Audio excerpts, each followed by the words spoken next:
What's up guys, and welcome back to the channel, and welcome if you're new here. I'm Andrea.M. if you don't know me already, and last week my Clarence Valley Paranormal team and I went to one of the most haunted locations in New South Wales and the Northern Rivers, and that is the city of Lismore and Old Lions Park.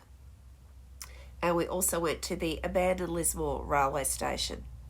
So years of catastrophic flooding, bushfires, the pandemic and other contributing factors have reduced this once thriving city to almost a ghost town.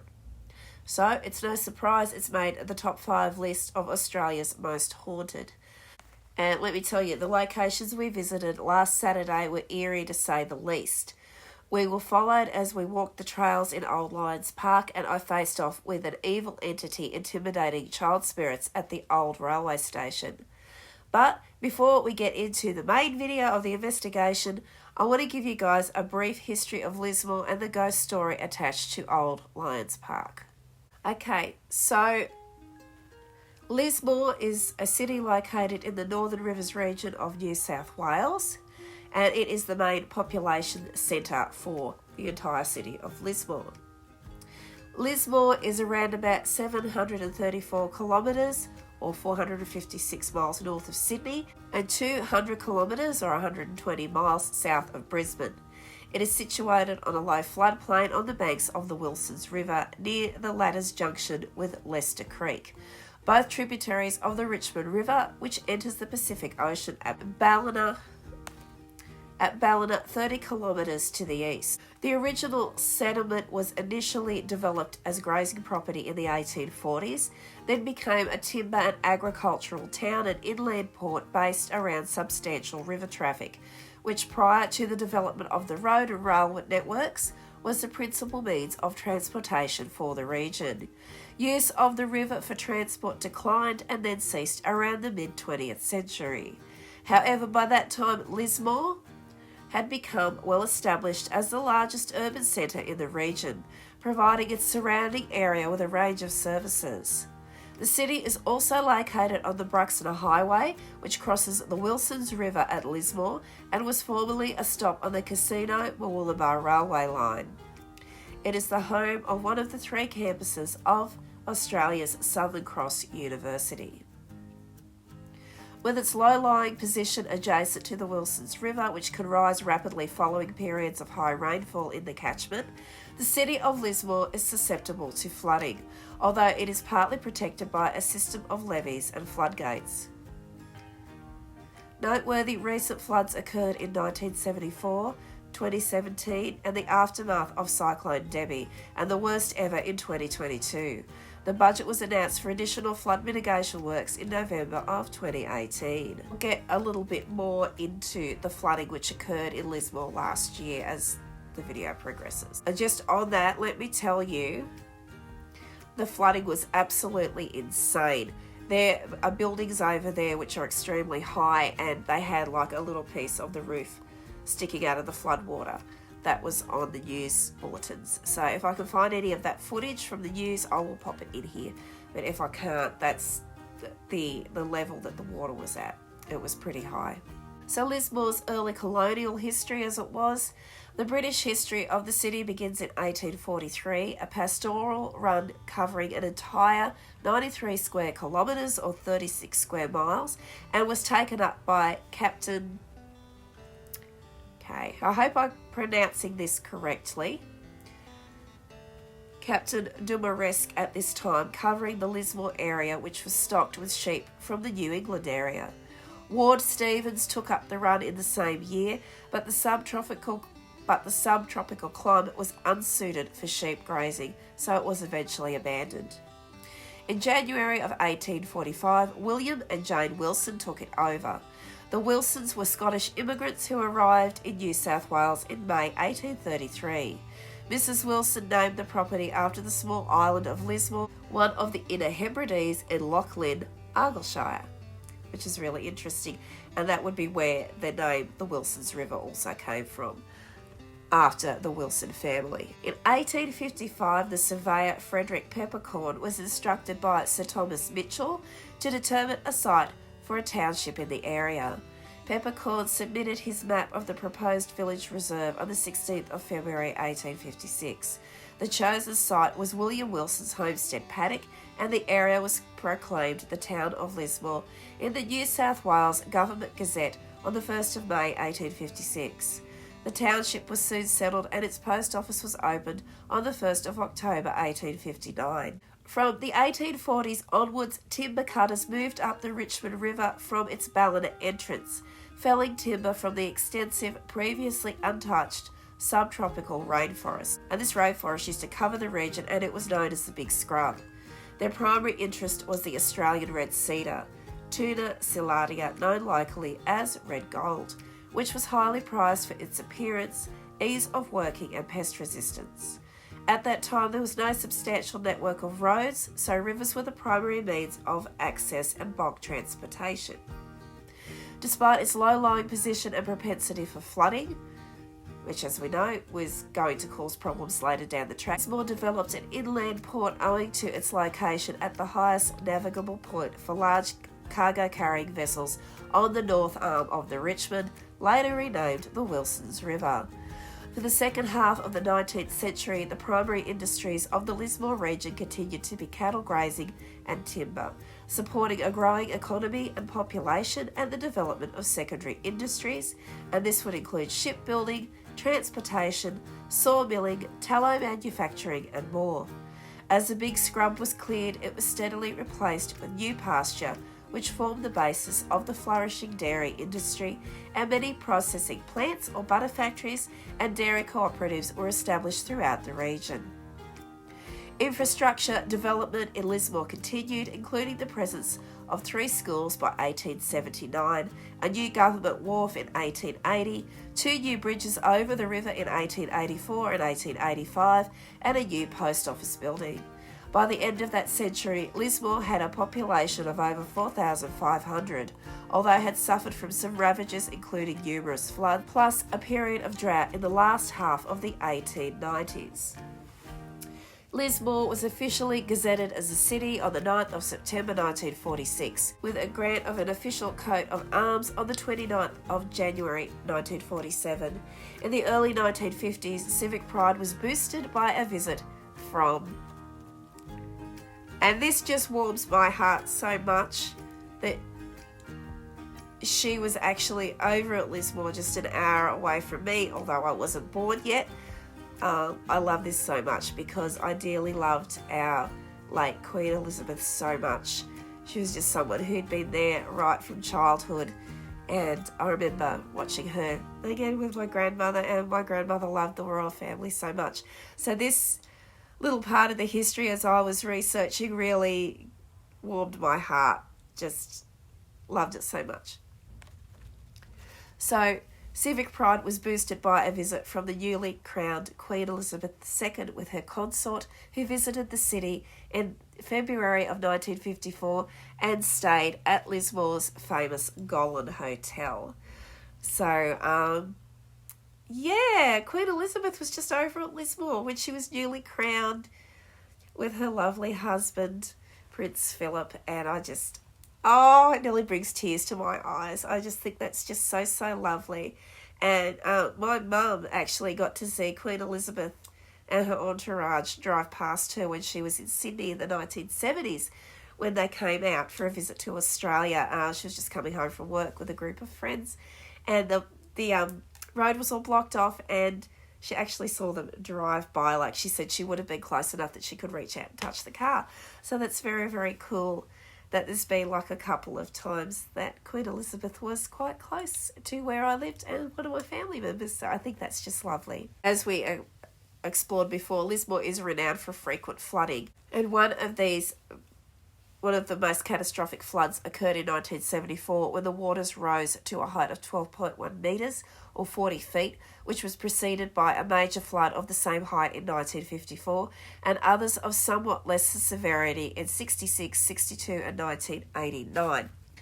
So the dates of these floods are very significant. When you watch the video of us conducting our investigation, we're actually down along the river near Old Lions Park, and we were getting the sense of somebody who may have been trapped in the river in one of these floods, and we were asking questions about it, and the spirit talker told us the 1960s, and we weren't sure at that time because it's hard to remember all the floods offhand and all the dates because there's been so many. But when I was conducting this research, so we found out that it was 1966 or 1962, which puts that in the time frame of when this person that we were actually getting coming through may have been trapped and died in one of the floods in the river. So I thought that was really, really interesting. In 1999, a government-funded scheme to protect the CBD and South Lismore from a 1 in 10 year flood was approved. This proposal would mean that most of the smaller floods would not enter the central area of Lismore and substantially improve the time available for evacuation of residents and businesses and the community in the larger floods. But nonetheless, around 3,000 residents of Lismore were evacuated after floods affected much of the area on the 30th of June 2005, many being temporarily housed on the campus of Southern Cross University. However, the new levee that had been completed 2 weeks prior limited damage and stopped the water reaching the central business district. So now we move on to yet another flood, the aftermath of Cyclone Debbie in March 2017. Lismore was again badly affected by flooding of up to 3.5 metres or 11 feet, and that was through all the CBD businesses. The Wilsons River reached 11.6 metres or 38 feet, and the levee was overtopped for the first time since its completion. A budget of $8.2 million for additional flood mitigation works was announced in November 2018. Last year, in 2022, Lismore and other parts of northern New South Wales and southeast Queensland were flooded. And that didn't miss us. We had major flooding. The highway down the road from me was cut off for several days. There was major flooding in another little town a little further up, which we might explore another day because there's a lot of haunted locations there. But it was the beautiful little town of Ulmarra. The levee was overtopped, and there was actually like Facebook videos coming in of the water pouring into Ulmarra, and there was a lot of distressing images that came from Lismore.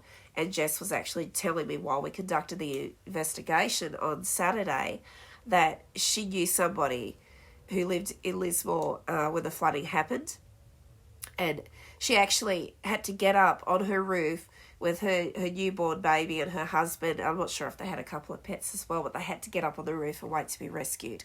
That was how high the water came up. And Jess herself and Kev were actually travelling through Lismore just after the floodwaters had receded, but before any clean-up work and stuff had really begun in earnest. And Jess was saying, because she had to travel through Lismore for something, and she was saying that it was like a ghost town. There was debris everywhere. It was just absolutely awful. And when we were there on Saturday, like most of it's been all cleaned up and taken away, but there is a lot of areas where there's little bits left, and you'll see it on the video, like there's things still hanging high in trees that people can't reach to get it out and get rid of it. There's a lot of houses that still have like the safety fencing around them, like the scaffolding and stuff, because these homes were so badly damaged by the floodwater, they're uninhabitable now. I'm not sure what happened to the poor people who owned or lived in these houses, but there is a lot of that over at Lismore as well. There's still a lot of people who are homeless. There's still a lot of people awaiting accommodation.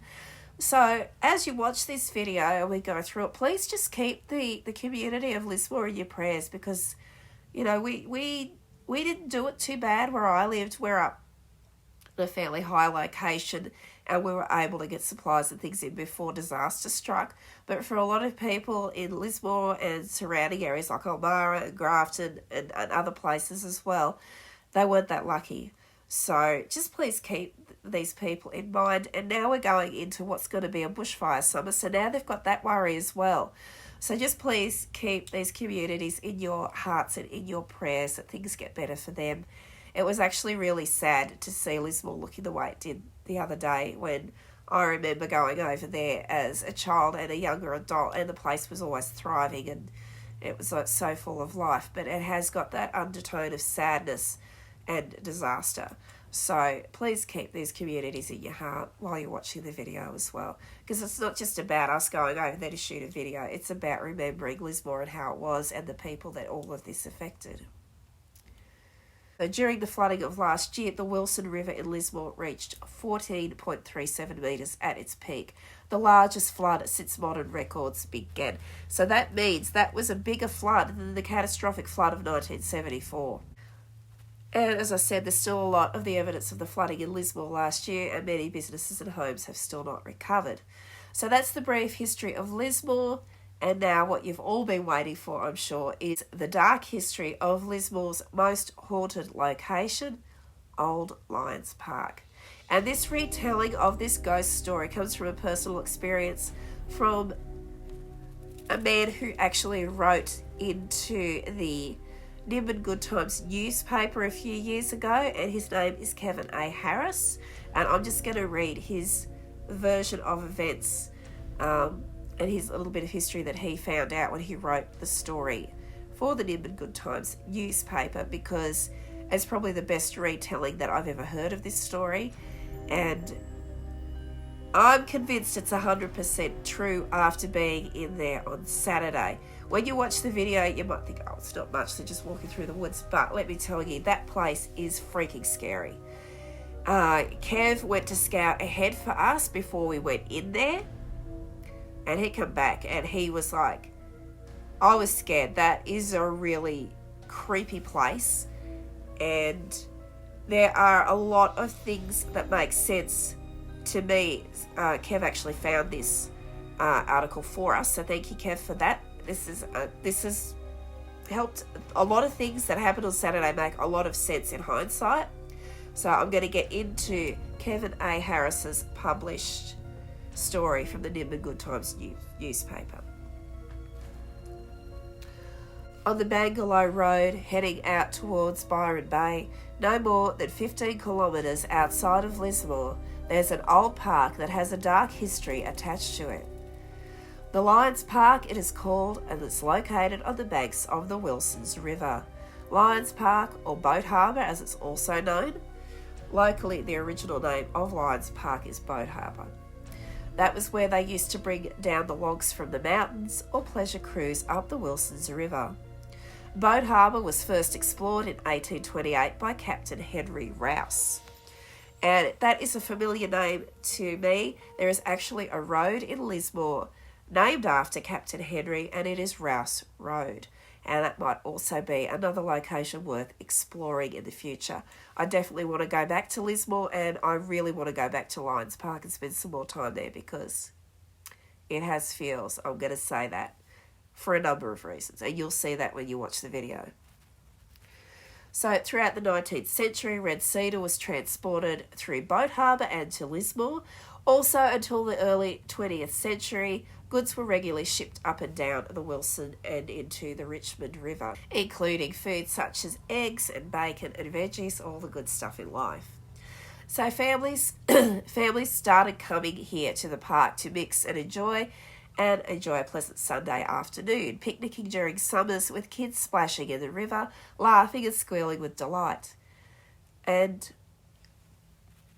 the children would also play on the one and only set of swings until one day tragedy struck, as the story goes.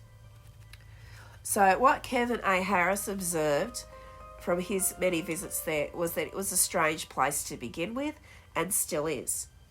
Now, this is significant to what happens in the video.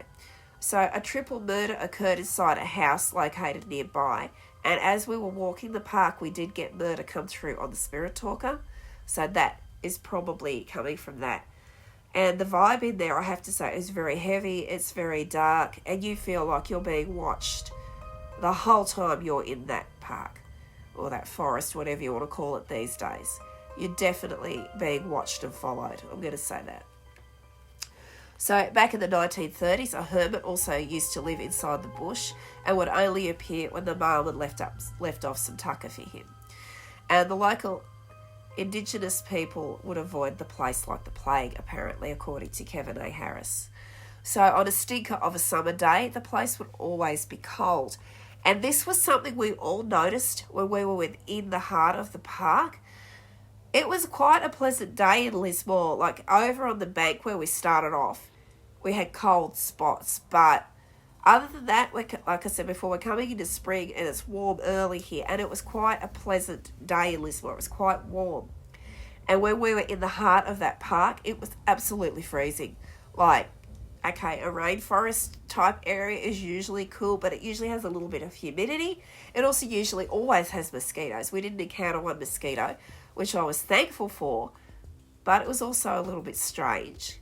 And it was completely freezing inside the park. I was actually really, really cold, and some parts of it were colder than others as you're getting towards where the swing set probably was located, towards the river.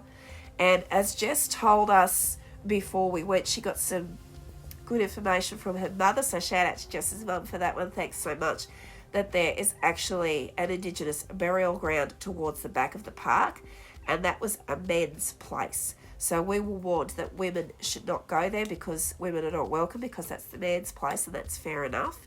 So we sort of didn't want to go in too deep, but definitely creepy. Definitely has that vibe of you get to a certain point and you actually feel like you're being stopped from going any further.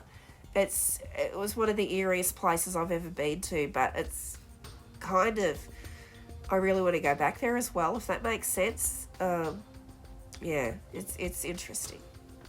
And as Kevin A. Harris would also say, it's creepy enough driving by it each day heading into Lismore. And from what I gather, and this gets into the ghost story. So in the mid-1970s, a young boy, or some would argue that it was a little girl. I personally think it was a little boy. My experience of the other day, I kept seeing something out of the corner of my eye. When I looked directly at it, it was a little blonde boy of around 5 years old. Well, in the story, it goes that he was 6 years old. So that was pretty close to what the story said. And it didn't actually describe what this little guy looked like, but I saw a little blonde boy. It was like a little stripy t-shirt. That's probably all I got of him. I didn't actually see like his lower half of his body. It was sort of from here up that I actually saw this little boy. So I thought that was really interesting. Anyway, to get back to the story. So he was around 6 years old and he was playing on the set of swings when he fell off. And when he sat up, the swing actually swung back and connected with the back of his head, killing him outright, or so the story goes. Now, back in the 1970s, as you can probably imagine, the swings were probably installed earlier than that. So there would have been that old style of swings. They would have had very heavy chains on them. They would have had a very heavy seat. A lot of the times they would make playground equipment out of railway sleepers, and they would cut up the railway sleepers to use for swings and attach these heavy chains. I'm not sure if that was what the swing set was that was there, but I am imagining it would have been something fairly close to that.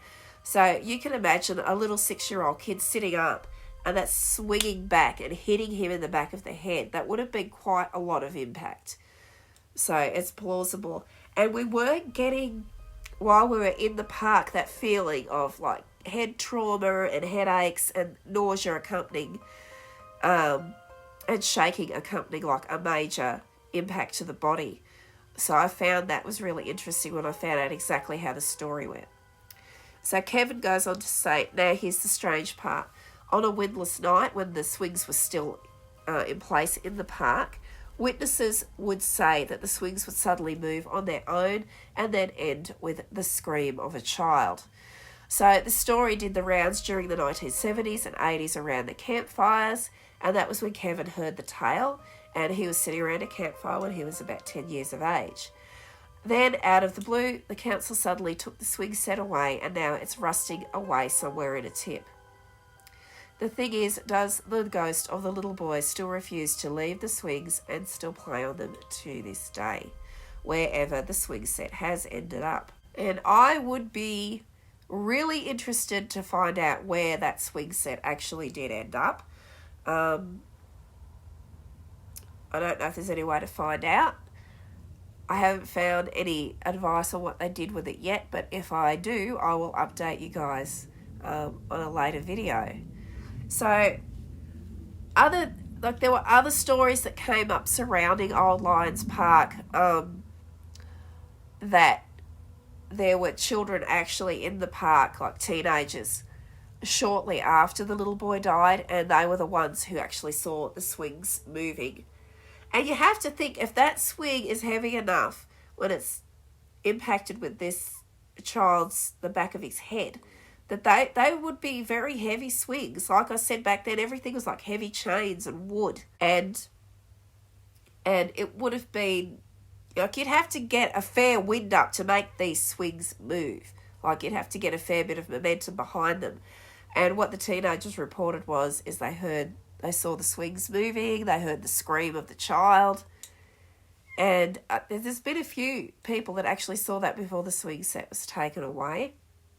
I think it's really sad, though, that this tragedy occurred, but a lot of the general consensus in the area is that the local Bundjalung spirits were not happy with their land being turned into a tourist attraction, and that it may have been some kind of mojo or bad luck or whatever attached to the ground, not the Bundjalung people themselves, but to the old traditions of the earth. And I mean, if the earth doesn't want something there, it's going to throw you off. So there is a general consensus among the local community over there that maybe the spirits had caused something to happen the day that the unfortunate little boy lost his life. If the story is true, I myself, after being in there, I'm 100% sure that it's true.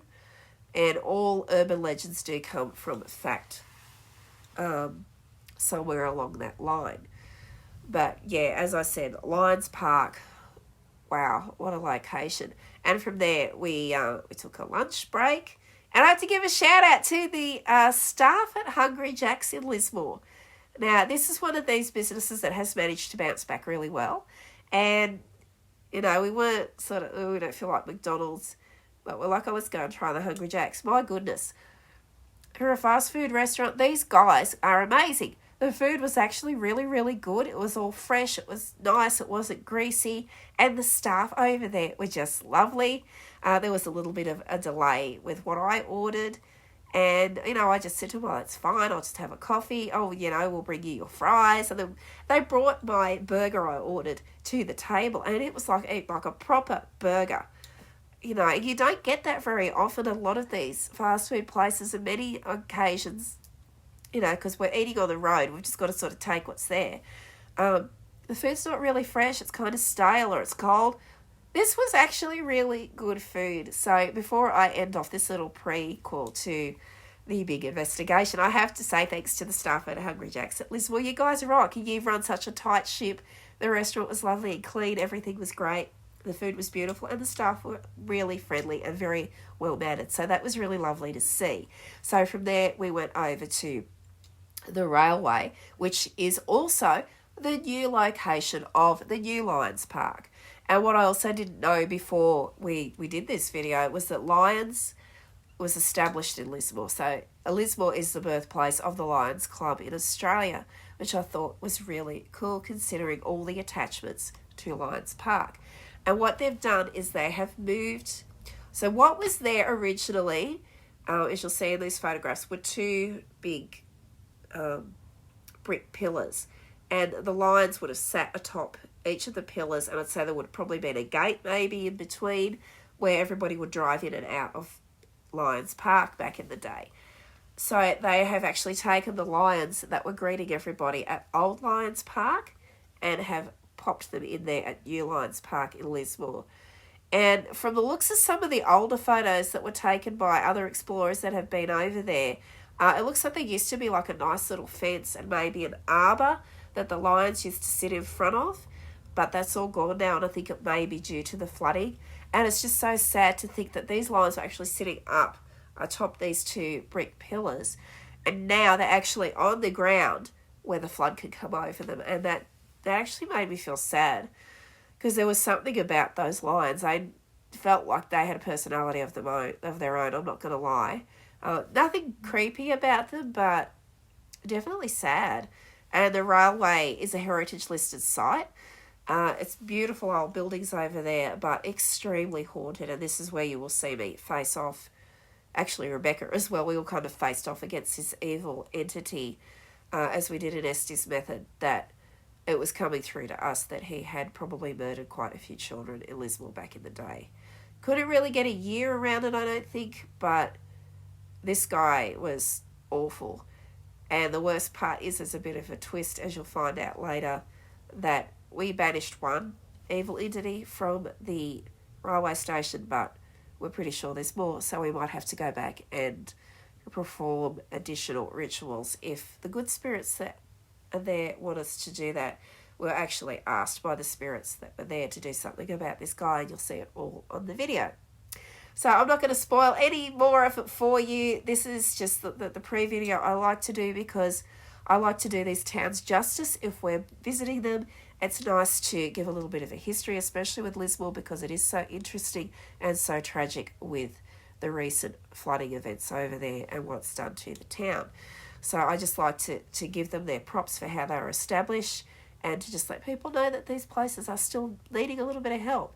So you can still donate to flood funds and things. I think if I can find links to donate, I'll pop them in the description box below, and you can donate to the Lismore or the Northern Rivers Flood Appeal. I think it's still going. But if not, just remember these people and keep them in your hearts, because they have been through an awful lot in Lismore in the last few years. So anyway, that's it for the pre-video, and I'm hoping to have the entirety of the investigation finished editing by today, and hopefully it will be up in the next couple of days. And don't forget to make sure you've got your notifications on and that you are subscribed. If you are enjoying my videos, if you're enjoying my videos and you aren't getting notified, please check out my page here on YouTube, my channel, because the videos are all there. I have been told by a couple of subscribers that no, they haven't been notified. I don't know what's going on with notifications on YouTube at the moment, but a lot of us are saying they are not working. And we don't know that they're not working until we realise our viewership is dropped off, but we still have the same or a greater number of subscribers, and the views aren't matching up. So I don't think that's anything on you guys. There is a little bit of a problem with YouTube at the moment. So if you could just help us out by liking our videos and commenting on them, keep the comments respectful. We do understand that not everybody has the same view of things as us. So if you don't like our videos, or you don't agree with us, or, you know, just click off and go to another channel. You don't have to stay with us if you're not enjoying them. But, you know, there's no need for rudeness on YouTube. You know, not everybody thinks the same, and that's okay. Like, we accept that. So you need to accept that we're not going to be everybody's choice. And if we're not your choice, just click off and go and find something else that you'd like to watch more. That's totally understandable. We all do it. I do it. So it's all good. Anyway, I'm going to stop waffling on now. I'm going to go and get the rest of the paranormal video edited and hopefully uploaded soon. I actually think I'm probably going to have to go to another location to upload, because the Wi-Fi is horrible at the moment. I think it's just because of all the storm activity, and we are in for more tonight. So I'm hoping I've got all this done by then. So thanks everyone for watching again. I hope you found the history and the ghost story interesting, and I will see you all again soon in the paranormal video. Until then, bye for now.